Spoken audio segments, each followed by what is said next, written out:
with all this war like situations going on, I thought why not to make a video about nuclear bombs. So okay, जब हम nuclear bomb बोलते हैं तो आपके मन में क्या आता है? I guess most of the people ये सोचते हैं कि nuclear bomb equals to atom bomb, but not really. Atom bomb is just a type of nuclear bomb and nuclear bombs are of two types. एक होता है atom bomb, दूसरा होता है hydrogen bomb. Atom bomb works on the principle of nuclear fission. Fission means होता है टूटना. जब एटम का nucleus means proton and neutron. Actually atom तीन चीज़ों से मिलकर बना हुआ है, electron, proton and neutron. Proton और न्यूट्रॉन मिलकर बनाते हैं न्यूक्लियस.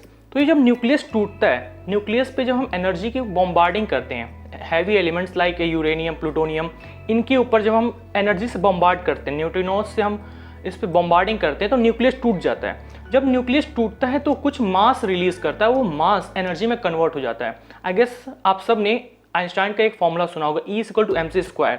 तो जो m होता है, कितना भी कम हो डजेंट मैटर, जब ये मास एनर्जी में कन्वर्ट होता है तो एनर्जी बहुत ही ज़्यादा होती है. और जब ये एनर्जी रिलीज होती है, that's create an explosion and that what is atom bomb. Now this is the same bomb जो हिरोशिमा एंड नागासाकी पे 1945 में गिराया गया था. So this was all about atom bomb. Now what is hydrogen bomb? Hydrogen bomb work on the principle of nuclear fusion. Fusion means मिलना. That means hydrogen के दो isotopes, एक ड्यूटेरियम जिसमें 1 प्रोटॉन एंड 1 न्यूट्रॉन होता है, and दूसरा tritium जिसमें 1 proton और 2 न्यूट्रॉन होता है. जब आपस में मिलते हैं तो एक न्यू एलिमेंट क्रिएट करते हैं, helium.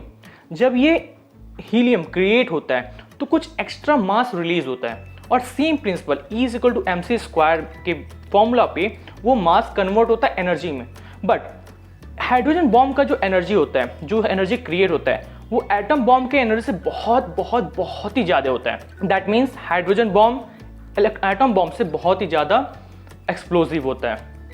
Okay, but hydrogen bomb को एक्सप्लोड करने के लिए हमें एटलीस्ट 50 मिलियन डिग्री सेल्सियस का टेम्परेचर चाहिए. Let me just remind you that hydrogen bomb में जो केमिकल रिएक्शन होता है, जो चेन रिएक्शन होता है, वो रिएक्शन एग्जैक्टली सेम होता है जो हमारे सन के कोर में होता है. दैट मीन जो सनलाइट हमें मिलती है, जो अल्ट्रा रेज एंड ऑल निकलते हैं, वो सब सेम केमिकल रिएक्शन पे क्रिएट होता है. सो हाइड्रोजन बॉम्ब को बनाने के लिए हमें 50 मिलियन डिग्री सेल्सियस की टेम्परेचर की ज़रूरत होती है. बट वो टेम्परेचर कैसे आएगा? उस टेम्परेचर के लिए हमें चाहिए होता है एटम बॉम्ब का एक्सप्लोजन. यानी कि हाइड्रोजन बॉम्ब को एक्सप्लोड करने के लिए हमें सबसे पहले एक्सप्लोड करना पड़ता है एटम बॉम्ब. तो जब एटम बॉम्ब एक्सप्लोड होता है तो उसके एनर्जी की वजह से बहुत ही ज़्यादा हीट क्रिएट होता है. अब वो हीट यूज़ होता है हाइड्रोजन बॉम्ब को एक्सप्लोड करने के लिए. हाइड्रोजन बॉम्ब जो एक्सप्लोड करता है तो इसकी एनर्जी एटम बॉम्ब की एनर्जी से बहुत ही ज़्यादा होती है.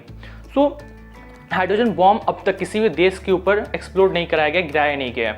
इवन इंडिया के पास हाइड्रोजन बॉम्ब है, उसने टेस्ट किया था 1998 या 1999 के अराउंड में. अब तक का जो सबसे यू कैन से सबसे ज़्यादा एक्सप्लोजन वाला जो हाइड्रोजन बॉम्ब है, उसको टेस्ट किया था रशिया ने, जिसका नाम था Tsar bomb. So this was all about hydrogen bomb and atom bomb. I guess आपको ये वीडियो अच्छा लगा, एंड अगर आपको ये वीडियो अच्छा लगा then tell us in the comment section below. And if you know something else about hydrogen bomb और atom bomb, tell us in the comment, and don't forget to subscribe to our channel.